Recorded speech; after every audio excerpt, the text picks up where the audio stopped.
O nosso movimento espírita é um movimento razoavelmente recente. Nós temos 164 anos de existência.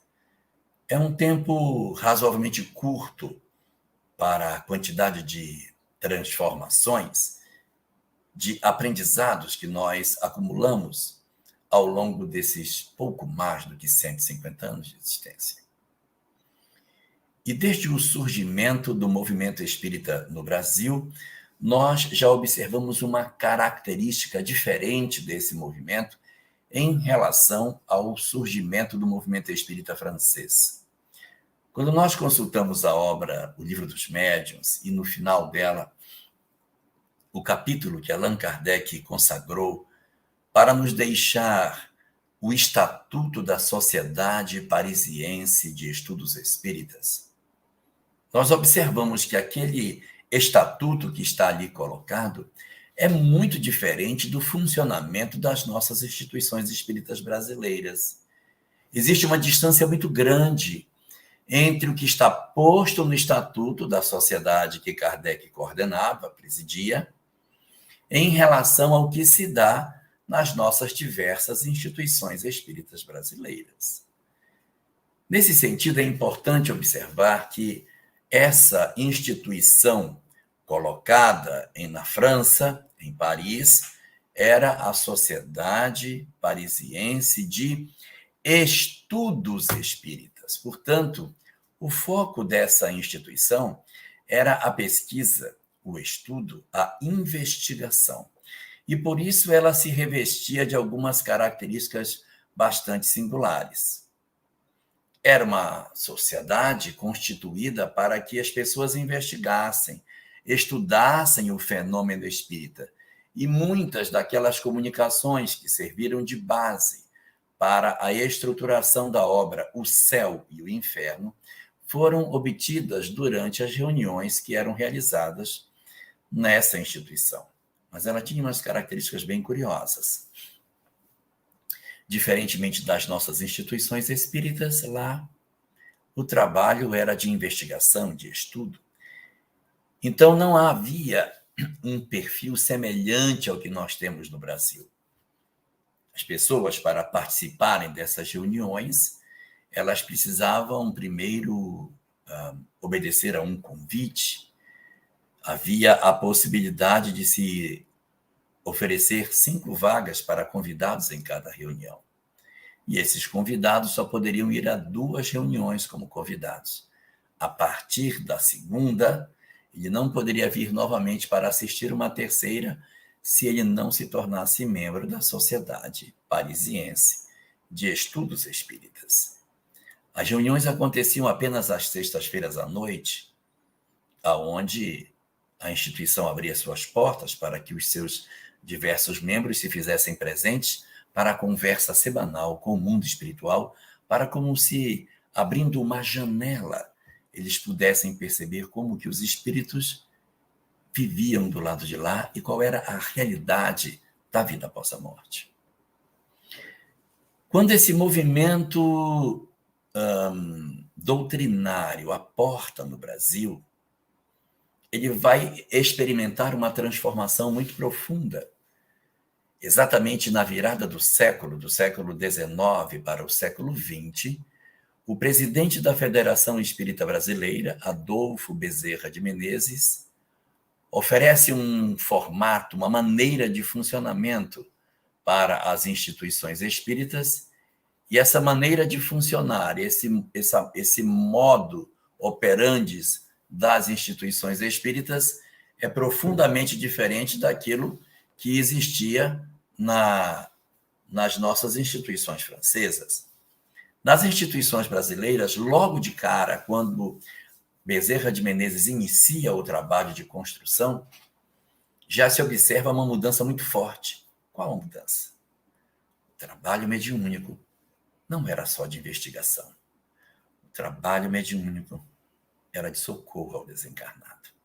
Surge, então, em terras brasileiras, um novo modelo de funcionamento das reuniões mediúnicas, um novo formato para as próprias instituições espíritas. Institui-se dentro dos centros espíritas uma farmácia que oferecia receituário mediúnico, geralmente feito à base de remédios homeopáticos. E ao lado das tarefas de farmácia, as tarefas assistenciais, de socorro aos que precisavam de auxílio material. Ali se oferecia farnéis, se dava comida, se promovia trabalhos de assistência social e a reunião mediúnica, seguindo o mesmo tom da farmácia e dos trabalhos assistenciais, servia também para o socorro aos desencarnados. Bezerra de Menezes, assim, é muito mais importante para o movimento espírita do que nós imaginamos. É ele que desenha este formato de instituição espírita, aonde nós participamos de uma instituição que socorre os desencarnados mediunicamente, que vai ouvir as pessoas que desencarnaram para tentar orientá-las, assisti-las, envolvê-las. É um primeiro movimento que se dá em terras brasileiras para que as reuniões mediúnicas sirvam como um instrumento de socorro daqueles que padecem no mundo espiritual. Quando nós temos acesso à obra Lindos Casos de Bezerra de Menezes, nós já encontramos nessa obra uma série de manifestações nas quais Bezerra realiza atendimentos espirituais dentro de um perfil de doutrinação muito parecido com esse que hoje nós utilizamos nas casas espíritas. Vamos perceber nessa atitude de Bezerra uma ação de ouvir, de esclarecer, de tentar estender auxílio para os espíritos que padeciam do lado de lá. É uma postura diferente daquela que nós encontramos na obra de Allan Kardec, onde ele utiliza a mediunidade para investigar. Como que você está? Em que lugar você vive? Onde estão os seus entes queridos? Por que você acha que está nesse lugar?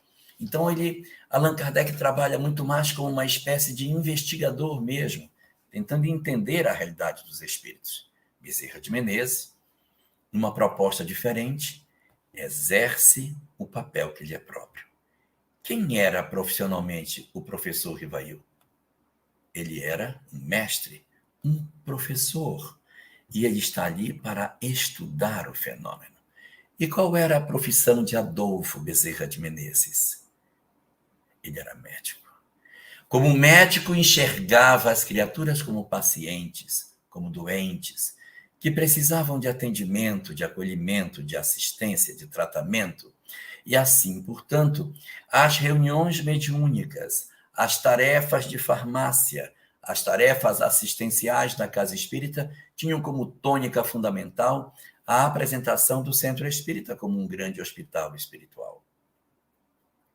Nessa primeira onda, no sentido do entendimento do propósito da reunião mediúnica, Bezerra vai, portanto, ressignificar o sentido do trabalho mediúnico, não mais como sendo um trabalho de investigação do ponto de vista técnico, mas uma reunião onde os nossos corações vão exercer o papel de socorrer os que padecem e que às vezes até ignoram a circunstância em que se encontram.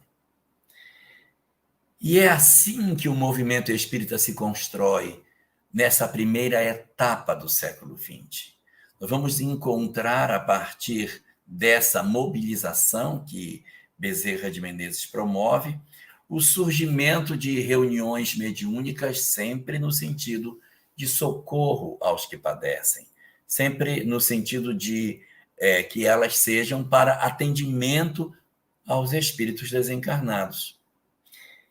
E logo depois que acontece esse primeiro movimento de transformação, nós vamos encontrar, mais aproximadamente lá pela década de 40, quando a mediunidade de Chico Xavier está estabelecida como uma referência dentro do solo brasileiro, nós vamos perceber uma certa mudança no trabalho e no propósito do atendimento para o qual a reunião mediúnica se realiza. Vai se descobrir, nesse momento, que as entidades que estão do lado de lá e que padecem, que sofrem, não são as únicas. mas existem uma quantidade muito grande de espíritos perversos, cruéis, que ainda não esqueceram as coisas que lhes aconteceram na Terra e que ainda, movidos por sentimentos de vingança, de ódio, de desamor ou de desequilíbrio em vícios, ainda exercem uma influência negativa muito forte sobre as criaturas. E aí vai se perceber que é possível estabelecer-se um diálogo no sentido de promover a desvinculação das entidades perturbadoras daqueles que nos perturbam. É fato que antes mesmo de Chico Xavier já se encontra notas nesse sentido nos períodos anteriores à pujança da mediunidade de Chico. Mas é com a mediunidade dele que o trabalho de preocupação com os processos obsessivos e a terapia desobsessiva vai ganhar ainda mais força. E a partir da preocupação em estabelecer um processo de socorro, de atendimento, de assistência espiritual, move-se a reunião mediúnica uma segunda vez, e além do trabalho de assistência espiritual, no qual se trabalha como se fosse uma enfermaria que atende os desencarnados que ignoram sua situação, os que se encontram em dor, os que se encontram perdidos, as almas que choram e que padecem de suas enfermidades espirituais. Um segundo flanco é aberto dentro do trabalho mediúnico para atender um segundo grupo de entidades, também chamadas por Hermínio Miranda, na obra Diálogo com as Sombras, de espíritos sofredores. Quando eu li o livro Diálogo com as Sombras pela primeira vez, eu disse, não, isso aqui está errado. Porque nesse livro, Hermínio Miranda divide os espíritos em dois tipos, mentores ou espíritos sofredores. Eu disse, está errado, não é verdade. Na minha cabeça, na época, era mentores, espíritos sofredores e tinha um outro grupo que eram os perseguidores, que eu entendia que os perseguidores não sofriam. Eu precisei de muito tempo para entender que os perseguidores também eram almas sofredoras, porque eles não eram felizes. Eles também possuíam dificuldades muito profundas.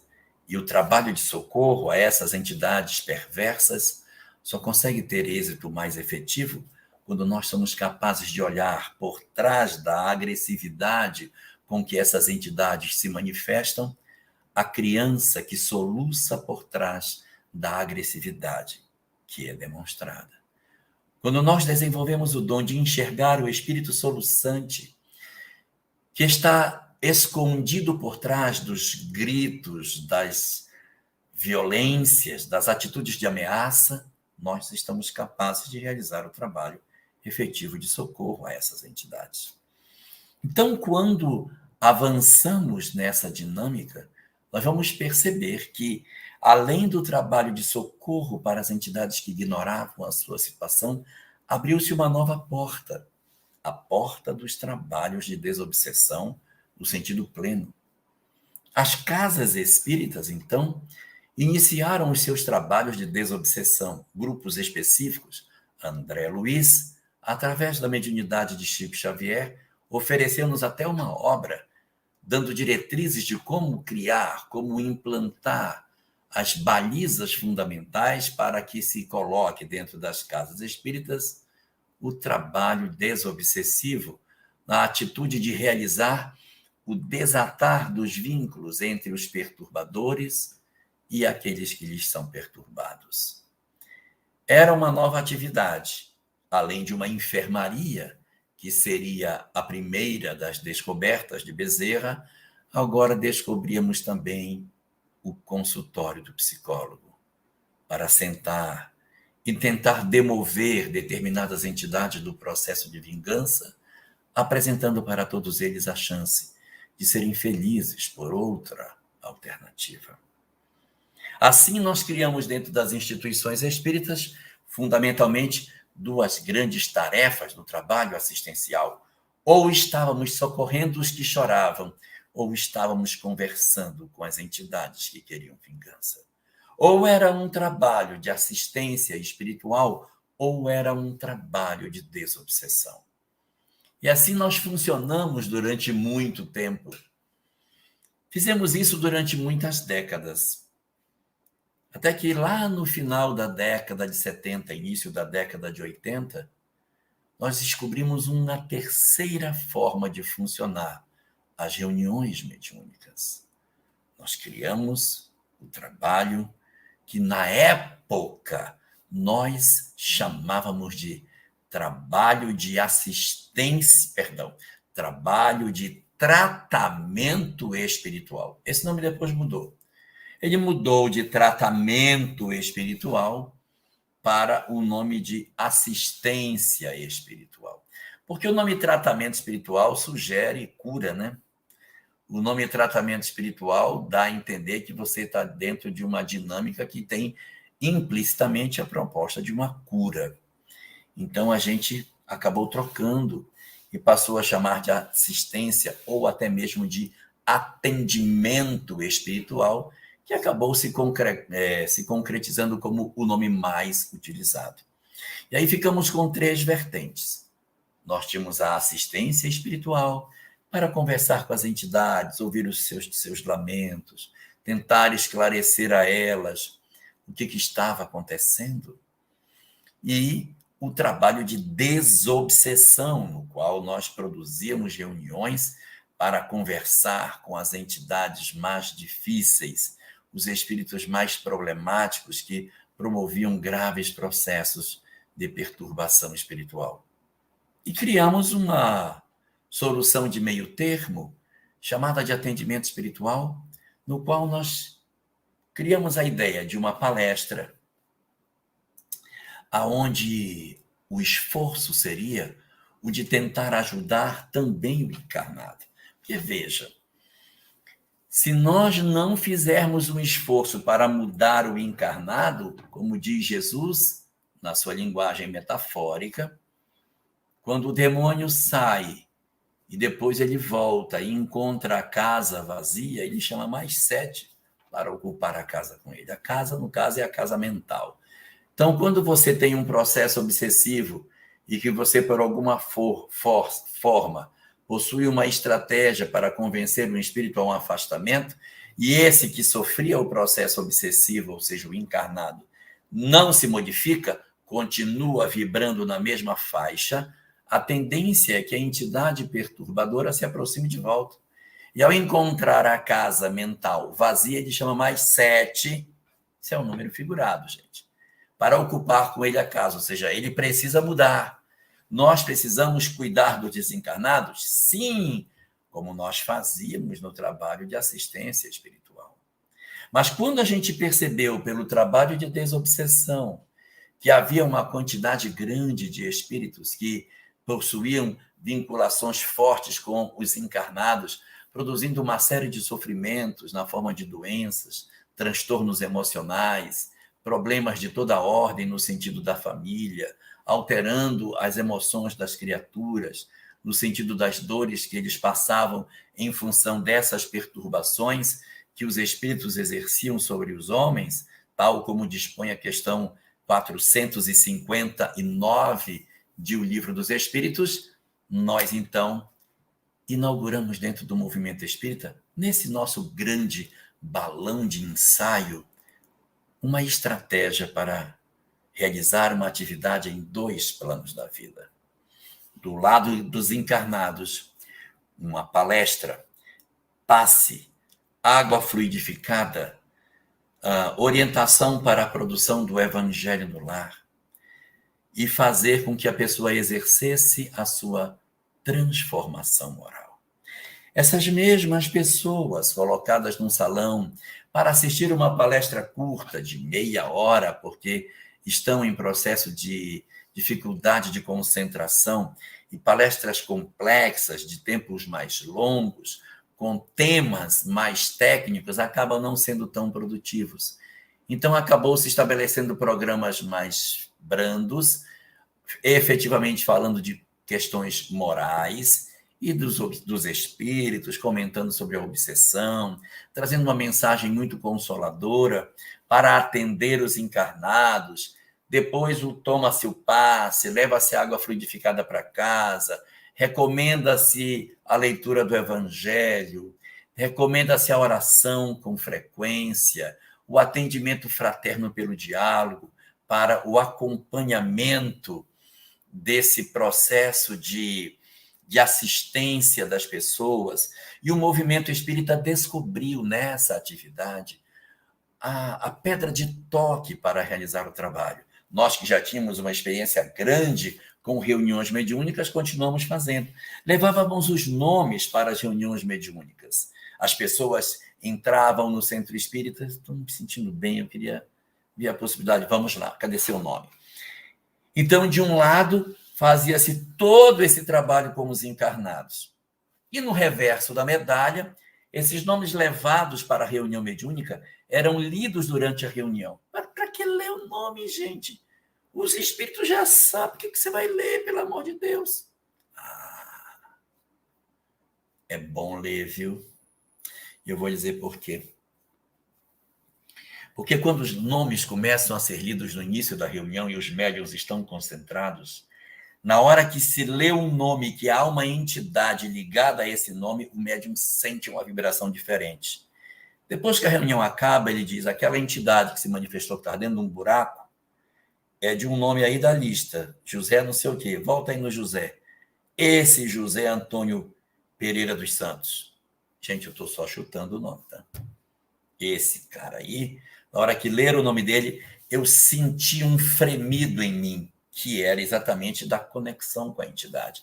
Então, a gente já sabe, de alguma forma, que algumas entidades que se manifestam nessas reuniões estão ligadas com esses indivíduos. Assim, portanto, essa tarefa amadureceu. Ganhou corpo nas casas espíritas. E quando se menos percebeu, nos anos 90, ela se implantou como uma tarefa bastante interessante. Os anos 2000 vieram e ela se tornou um dos grupos de trabalho da Comissão Regional Sul, Norte, Nordeste e Centro. Implantaram grupos para fortalecer essa tarefa, para estimular com que as casas espíritas abrissem esses espaços para o atendimento às necessidades das pessoas. Isso foi muito bonito, porque, poxa, a doutrina espírita tem tanta informação sobre depressão, sobre problemas conjugais, sobre conflitos familiares, sobre os nossos processos de inadaptação diante da vida, nossas crises de ansiedade. Nossa, tem tanta explicação sobre como que os espíritos exercem influência nas nossas vidas, sobre a questão da lei de causa e efeito, sobre como esses mecanismos de perturbação acontecem. E não colocar isso na prática para socorrer as pessoas seria uma perda incomensurável. E deu certo. Essa tarefa se espalhou pelo movimento espírita de tal sorte que as casas espíritas que iam se estruturando, iam criando tarefas dessa natureza. E a tarefa de atendimento espiritual espalhou-se sobre todo o território nacional de maneira maravilhosa, em que as pessoas tinham um dia específico para ir, para aquela palestra mais curtinha, para tomar o seu passe, levar a sua água que sairia fluidificada, ouvir uma palestra sobre moral para reflexão, e sem saber que enquanto elas estavam na palestra, uma reunião mediúnica acontecia em prol delas, em outra sala, depois elas voltariam para casa, fariam leitura do Evangelho, fariam o Evangelho no lar, orariam com frequência, procurariam transformar as suas vidas e as reuniões mediúnicas acontecendo, e as entidades ligadas a elas se manifestando, as comunicações se dando, as orientações a essas entidades trabalhando. Então, nós trabalhávamos a orientação em dois planos. Conversávamos com os encarnados e conversávamos com os desencarnados. Oferecíamos o lenitivo do conhecimento espírita para os dois planos da vida e promovemos, assim, grandes processos de libertação espiritual. Majestosa doutrina extraordinária, que, conhecendo os dois lados da vida, pode oferecer para nós a chave de muitos mistérios e nos auxiliar na desconstrução desses mecanismos do ódio, do desamor, da violência, ou até mesmo dos graves vínculos de afinidade e nos vícios em que entidades em processos de obsessão recíproca, nas chamadas obsessões por afinidade, vinculam-se aos encarnados num processo mais complexo para a desvinculação. E, desse modo, o movimento espírita entrou no século XXI dentro de uma dinâmica muito mais interessante do ponto de vista do acolhimento dos que padecem. Depressivos, sofredores, ansiosos, lares conflituados encontraram muitas vezes nessa tarefa grandes formas de esclarecimento. A tarefa amadureceu e ficou excelente, com desdobramentos curiosos, reflexões a cada ano em que as federativas estaduais se encontravam para o afinar das suas atividades, das suas diretrizes. Mas houve um processo de perturbação nesse grande mecanismo com a chegada da pandemia. A pandemia constituiu para essas tarefas uma fratura na sua continuidade. Porque a partir do momento em que nós não tivemos mais a possibilidade, do ponto de vista legal, de mantermos as nossas instituições com as nossas portas abertas, as criaturas não tiveram mais o lenitivo desse esclarecimento pela via presencial. Não foi mais possível oferecer o passe, a água fluidificada. Não deu mais para que aquela palestra feita no Centro Espírita pudesse ser oferecida. Não deu mais para que as reuniões mediúnicas pudessem continuar. Não foi mais possível que a gente conversasse com os espíritos para informar-lhes sobre a questão das circunstâncias nas quais a vida se processava e orientando-os a desistir do processo de vingança, porque, no fundo, eles estavam prejudicando a si mesmos. Porque se os espíritos vêm para se vingar de quem lhes fez mal, eles, na verdade, estão querendo fazer algo contra quem já está inscrito na lei de causa e efeito. Quando as entidades espirituais tentam seu processo de desforço, elas estão, na verdade, atrapalhando suas próprias histórias, porque aqueles de nós que cometemos os erros já estamos inscritos no livro da vida, para encontrarmos as experiências que precisamos, sem que ninguém precise levantar o braço vingador para se tornar um instrumento da lei de Deus, quando a lei possui suas próprias formas, independente das vontades humanas. E foi assim que, com a descontinuidade do trabalho que era feito de atendimento espiritual, nós acabamos observando que as casas espíritas fechadas não poderiam mais oferecer a tarefa. E, em contraposição, aqueles que estavam sendo assistidos, que estavam passando por processos depressivos, processos de ansiedade, processos de desgosto, tentativa de desistência da vida, histórias de luto, perdas de entes queridos, pessoas que estavam passando por doenças graves e que precisavam de uma consolação, indivíduos movidos por sentimentos de vazio existencial, todas essas criaturas que estavam sendo assistidas por esse conjunto de iniciativas da Casa Espírita não poderiam mais ser socorridos na casa, mas ainda assim continuavam com os seus dramas. Os dramas continuavam, eles continuavam tendo as mesmas dificuldades de antes, ou seja, quem era depressivo não deixou de ser depressivo porque a pandemia chegou. Quem era ansioso não deixou de ser. Quem estava de luto também não deixou. A pandemia promoveu uma espécie de cavalo de pau em nossas tarefas, mas aqueles que eram beneficiados por ela não se tornaram pessoas isentas dos dramas pelos quais estavam passando. E o que é pior, agravaram as suas situações. Agravaram-se as situações de muitas pessoas. Porque o medo da pandemia, a perda do emprego, a hiperconvivência familiar num espaço pequeno demais, a descoberta dos laços de desafeto pela concentração dos indivíduos por muito tempo num local muito pequeno, acabou resultando numa degradação da qualidade emocional dos indivíduos. Cresceu a violência doméstica, cresceu o interesse pelo divórcio, cresceu os casos de abuso dentro de casa. Nossa, muitas pessoas perderam seus entes queridos. O luto visitou uma quantidade imensa de famílias.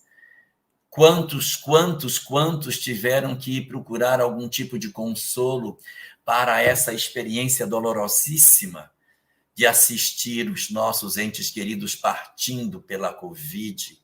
E quantos outros de nós, a despeito de todas as nossas tentativas de tentarmos nos manter de pé, foram assolados pelos processos naturais da economia que o país teve que enfrentar em termos de crise, resultando, por isso, num agravamento, num estiolamento das condições emocionais, fazendo com que nós nos sentíssemos realmente profundamente afetados por tudo isso. E o que é mais doloroso? Exatamente na hora que a gente mais precisava de uma porta aberta, para que nós pudéssemos nos agasalhar nelas, um colo quente onde pudéssemos chorar, alguém que nos pusesse no colo, alguém que pudesse nos ajudar. Nesse momento, infelizmente, as portas das casas espíritas se fecharam. E aqueles que estavam necessitando do amparo não tinham mais o centro espírita para buscar um consolo. E agora? O que fazer? Se na hora que eu mais preciso a casa fecha, se quando eu mais necessito de amparo, as instituições que poderiam me ajudar se dizem incapacitadas em virtude das determinações legais. Quando isso aconteceu, o movimento espírita rapidamente se reorganizou e iniciaram uma quantidade incontável de lives em diversos canais espíritas, em programações intermináveis de companheiros que se tornaram incansáveis no trabalho de levar o esclarecimento exatamente porque as casas estavam fechadas. Estivessem as casas abertas, nós teríamos muito mais pessoas assistindo, ouvindo, amparando, acolhendo, sentando, realizando o atendimento fraterno pelo diálogo, oferecendo livros para que as pessoas pudessem ler. Mas na pandemia, nós não tínhamos essa perspectiva. Então multiplicaram-se as lives. Descobrimos que nós somos capazes de produzir material de qualidade à distância. Começamos então a realizar o trabalho em que aqueles que estavam ansiosos, aflitos, deprimidos, desesperançados, encontrassem esclarecimento para suas almas. Muitas foram as pessoas que nas lives que o movimento espírita produziu e produz durante a pandemia, nos escreveram nos comentários falando da perda dos entes queridos, falando de seus processos depressivos, de suas crises de ansiedade, de seus corações sangrando.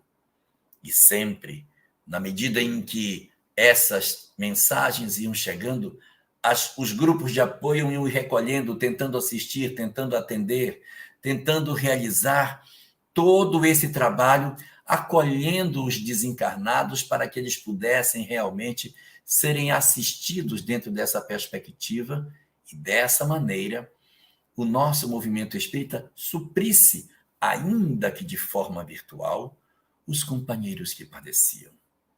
Assim foi que todos aqueles de nós que, de certa maneira, vivemos o momento feliz do trabalho, do atendimento espiritual, nos sentimos, de alguma forma, como que completados, assistidos, amparados nas nossas necessidades, em virtude das lições que foi possível obter a partir das diversas lives que eram produzidas por um número incontável de companheiros espíritas que fizeram um trabalho extraordinário de ocupar os canais espíritas para que as pessoas pudessem assistir e ter sempre material novo para poder estudar. Além do que, todos esses vídeos, todo esse material ficou disponível em ambientes que puderam ser ouvidos depois. Lives foram assistidas a posteriori por uma quantidade muito grande de pessoas, multiplicando-se assim a quantidade de pessoas conhecedoras da doutrina espírita. Do estrito ponto da divulgação do espiritismo, a pandemia, em que pese todas as dores que ela produziu para o aspecto específico da divulgação do espiritismo, ela pôde fazer com que essa mensagem chegasse a um número maior de pessoas. Fecharam-se todos os centros espíritas do Brasil e abriu-se um centro espírita em cada lar. Passamos a assistir palestras com muito mais frequência. Pessoas que iam uma vez no centro espírita por semana passaram a assistir palestras praticamente todos os dias. Varre casa, lava louça, bota o fone de ouvido, fica trabalhando, arruma as coisas, arruma a casa, ouvindo no fone aquilo que lhes interessa, e dessa maneira a mensagem, na verdade, alcançou um poder de esclarecimento, de assistência, de consolo extremamente grande. Maravilhoso trabalho que foi feito. Mas só de um lado, né? Só de um lado. Porque o trabalho de atendimento espiritual tem dois lados. Ele atende o encarnado e atende o desencarnado. Na primeira onda, lá com Bezerra, a história era acolher o desencarnado. Na segunda onda do trabalho de desobsessão, era fazer o trabalho de assistência emocional para o desencarnado na expectativa de desvinculação. E na terceira onda do atendimento, no sentido do atendimento espiritual, era trabalhar os dois flancos da vida. Uma reunião mediúnica do lado de cá para conversar com aqueles que estavam inconformados e uma reunião com os encarnados auxiliando-os à mudança para que esse processo de vinculação se desfizesse. Quando a pandemia veio, nós trabalhamos os encarnados. E bem, e os desencarnados? Como é que ficou esse trabalho, hein? Como é que a gente pôde fazer? Porque assim, aí, o grupo não pode funcionar, vamos fazer como? Qual é a solução para isso? A solução para isso, que foi encontrada pelo movimento espírita, foi a continuidade do trabalho de reunião do grupo sem manifestação. O grupo orava, reunia-se no mesmo horário, preces feitas durante o momento para que houvesse o recolhimento, cada um na sua casa. Mas não se fazia a manifestação dos espíritos, ou seja, não se estimulava com que os médiuns dessem passividade e alguém fizesse a orientação, porque é meio complicado, né? Você está numa casa, outro está na outra, eu vou doutrinar, eu estou no Rio, a pessoa está em São Paulo, outro está em Porto Alegre, e a gente vai fazer uma reunião mediúnica para confortar as pessoas. E em casa a gente não tem essa privacidade muitas vezes. Nossas famílias às vezes nem são espíritas. É complicado você poder fazer um trabalho desse tipo. E os nossos lares, eles possuem uma energia diferente do centro espírita. Quando a gente faz uma reunião mediúnica no centro espírita, que a reunião acaba, a gente volta para casa e muitas das entidades profundamente perturbadoras permanecem no centro espírita a semana inteira. Os mentores deixam com que ela fique lá, assistindo às palestras, convivendo com as pessoas para ver se ela muda de opinião. Vai fazer isso em casa? Vai pegar um espírito muito perturbador, você vai ficar uma semana aqui. convivendo com os meus filhos, com meu marido, com minha mãe e meu pai. Não vai dar certo isso.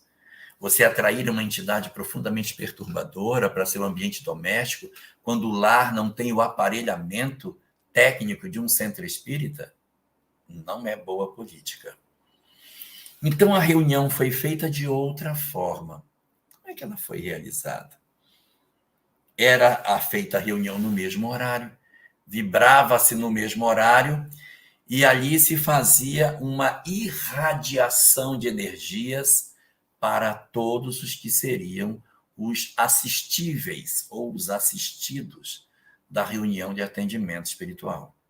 A partir dessa iniciativa, começou-se a perceber que essa irradiação, esse trabalho de socorro espiritual, acabava gerando uma doação de fluidos, em que nessa doação de fluido você poderia atender as pessoas ainda que à distância. E aí começou-se a fazer, em virtude da experiência que se teve, não todos os grupos do Brasil, mas alguns grupos começaram a trabalhar a questão de assistir as pessoas à distância a partir do trabalho de acolhimento espiritual que podia ser feito. Então, se tem uma pessoa, olha, tem uma pessoa que está em processo depressivo, vamos orar por ela. Então, o nome dela vai entrar na reunião e nós vamos orar por essa pessoa que está em trabalho, que está em depressão. Existe um outro que perdeu o parente, nós vamos orar por essa pessoa. Então, a reunião que era mediúnica passou a ser uma reunião de mentalização, na qual mentalizava-se as pessoas a serem assistidas para doentes física e espiritualmente puderem receber o benefício que se poderia dar a partir das irradiações mentais que se fazia. Era como se fosse uma espécie de passe à distância. Quando se fala isso, as pessoas dizem assim, não, mas espera lá. Tá, mas e os espíritos, hein? Não poder falar, não. Quem vai cuidar deles, coitadinho? Não pode nem se comunicar, não pode dar uma fala, não pode dizer nada. Vai ficar como? Que vai ser deles? Tem que ter a reunião mediúnica plena, mas ela é meio perigosa de se fazer. Tá, mas os espíritos precisam se comunicar. Mas eles podem se comunicar. Sabe como? Por dois expedientes distintos. Primeiro, nós não somos os únicos que atendemos às entidades espirituais. Os nossos mentores fazem esse trabalho melhor do que nós. Eles sempre fizeram, antes do espiritismo surgir, os mentores sempre trabalharam no socorro das entidades sofredoras. Mas se eles sempre fizeram, por que estão usando agora a gente para fazer? Para que nós sejamos úteis. Os espíritos podem fazer sozinhos, mas é uma maneira de nos inserir na tarefa e nos convocar para um trabalho de verdadeira contribuição na melhoria do outro. O trabalho pode ser feito sem nós. Sem dúvida, claro que pode. Mas é igual você em casa, lavar a casa, limpar, fazer tudo e não deixar nenhum filho trabalhar. Não, fique assistindo televisão que eu faço tudo. E a outra dizer, meu filho, eu vou limpar a casa. Venha me ajudar. Eu varro aqui, você varre lá. Vai lavando a louça você, que eu vou ajeitando ali. Você, minha filha, lave a varanda, seu irmão vai lavar a louça e eu vou ajeitar aqui a casa. Se nós não dividirmos a tarefa, nós não educamos os outros. A nossa convocação para o trabalho não é porque os espíritos não podem fazer. Podem, eles sempre fizeram. É para que nós nos sintamos úteis e possamos trabalhar. Nós temos fluidos que são mais próprios dos encarnados, que são muito úteis. Isso até desobriga os espíritos a fazer tanta manipulação fluídica para oferecer às entidades desencarnadas certos fluidos que nós já temos. Isso também é benéfico. Mas, em absoluto, nós somos a peça essencial do trabalho. Nós somos os beneficiados do trabalho por vermos as nossas possibilidades serem utilizadas no bem. E há uma segunda coisa. Durante a noite, depois que o trabalho acaba, que nós vamos dormir, quem dorme é o corpo. O espírito desdobrado pode realizar grandes coisas no mundo espiritual durante a sua hora de sono. E muitos de nós fomos realizar tarefas mediúnicas no mundo espiritual durante a madrugada, durante o período da pandemia. Então, essa assistência, esse acolhimento, esse envolvimento, até mesmo essas manifestações feitas no mundo espiritual, foram e são muito frequentes nesse período de pandemia, porque é assim que as coisas funcionam. Nós conseguimos fazer muita coisa quando percebemos que nós somos capazes de ser úteis à nossa sociedade. Então, não havia reunião mediúnica, mas havia esse trabalho de radiação. E como é que isso funcionava? Isso funcionava não em todas as casas, mas em algumas delas da seguinte maneira. Dizia-se à pessoa: nós vamos trabalhar para socorrer os nossos assistidos nessa noite de quinta-feira. Então, vamos avisar as pessoas que estão nesse atendimento espiritual que elas se recolham na quinta-noite. Nesse dia, recolha-se no quarto, se deite, relaxe e deixe com que bons pensamentos lhe visitem. Coloque uma música harmoniosa para que você possa se envolver nas energias benéficas das músicas que acalmam. E se tiver uma pessoa que possa acompanhar você para fazer a leitura de uma página, para fazer uma oração, nós iremos orar por todos os nossos assistidos. E se houver toda essa imantação de assistência, os fluidos que nós iremos emitir daqui em direção de você serão muito melhor assistidos, muito melhor aplicados.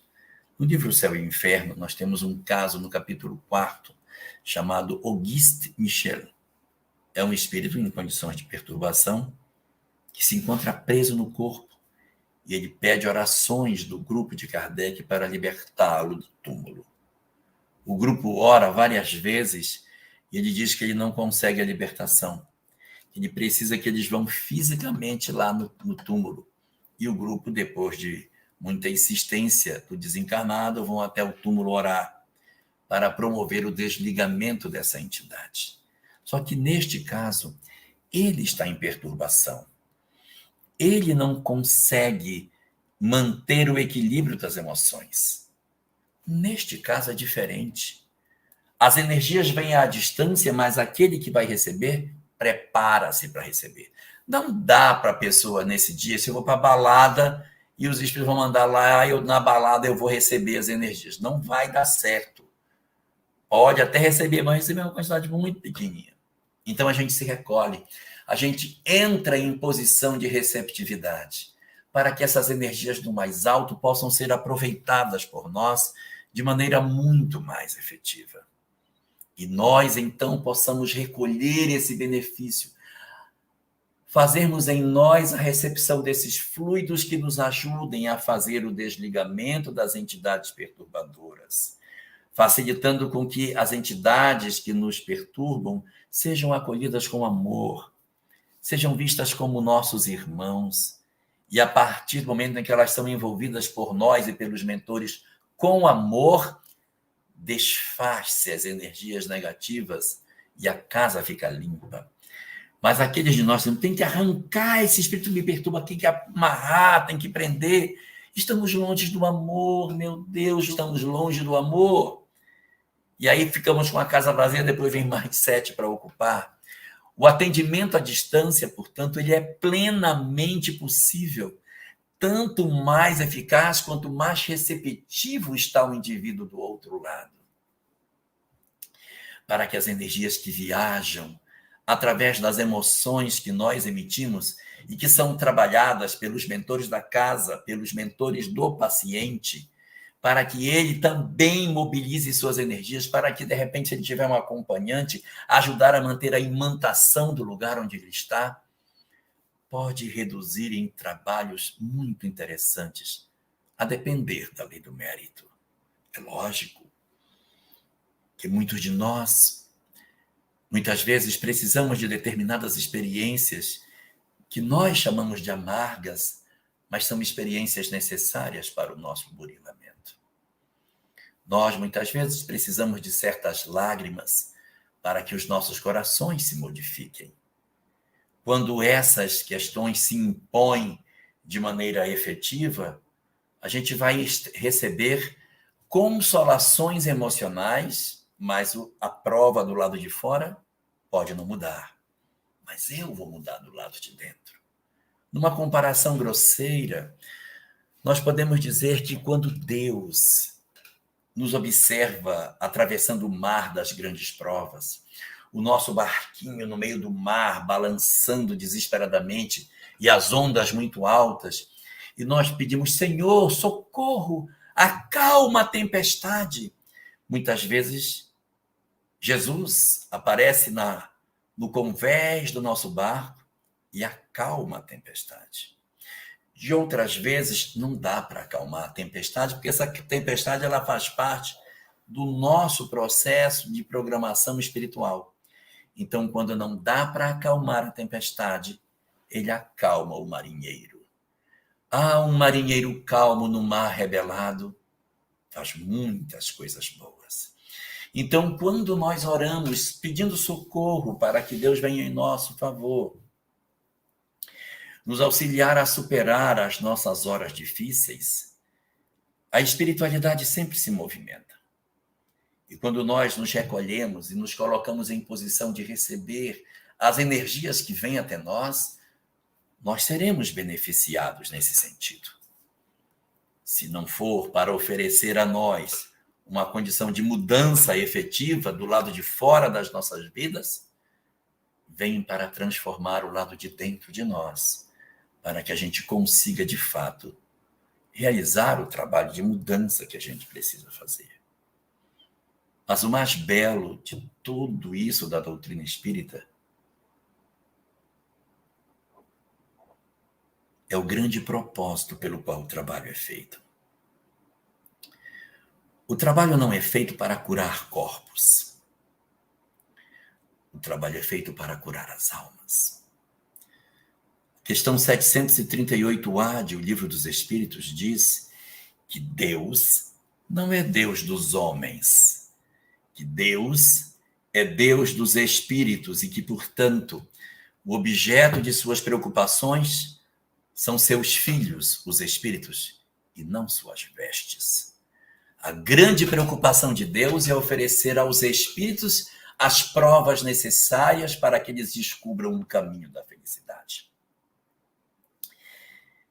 Se para que o espírito descubra o caminho para a felicidade for necessário que o homem chore para que o espírito possa rir, Deus assim fará. Mas ele não facilitará com que o homem possa sorrir para que o espírito chore. Se isso acontece, não é uma interferência divina, porque Deus está preocupado com a eternidade, com o futuro do espírito e não com a transitoriedade que o homem representa. O esforço, portanto, que a espiritualidade faz é para que, através dessas experiências, nós despertemos para as questões espirituais. Mas é uma cura física? Pode ser uma cura física, mas é uma cura física de impactos espirituais. Quando eu digo, meu Deus, o espiritual existe. Eu sei que eu estava ruim e eu sei o quanto eu estou bem agora. Eu não tenho como negar, porque está em mim a demonstração da manifestação. Então, quando eu começo a perceber a manifestação do espiritual na minha vida, ainda que seja uma cura física, eu posso interpretar esse processo de transformação orgânica e dizer: meu Deus, eu percebo o poder da tua manifestação na minha vida e eu posso transformar a minha história.